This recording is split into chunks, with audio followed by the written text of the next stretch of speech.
Сайн уу залуусаа 2025 оны 5 сарын 1-ний өдрөөс эхлэн гар утас зээлийн нөхцөл шинжлэгдсэнтэй холбоотойгоор мэдээлэл хүргэж байна. Та бүхэн лавлахаа үйлчилгээнийхээ бэлэн байдлыг хангаж ажиллаарай.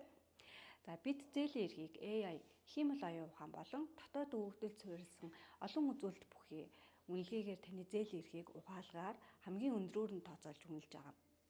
Хэрэглэгчид тогтоогдсон зээлийн эрхээс хамаарч хэдэн ч гар утас төхөөрөмж зээлээр авах боломжтой ба зээлийн дээд лимит нь 10 сая төгрөг байгаа.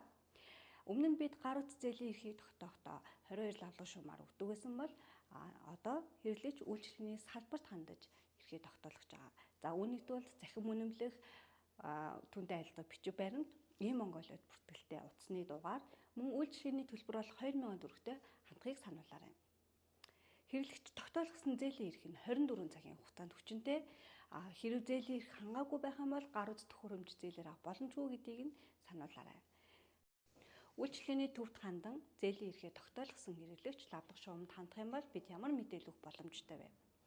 За Nice, Waslog, New Handset Leasing, Z-Log гэсэн хэсгээс бид зээлийн эрхээ хизээ тогтоолгосон хугацаа болон сард хэдэн төгрөгийн зээл төлөх боломжтой гэсэн дүнгэл харж мэдээлэл өгөх боломжтой. Мэдээж нууцлаа маш сайн хангаж ажиллаарай. За баяртай.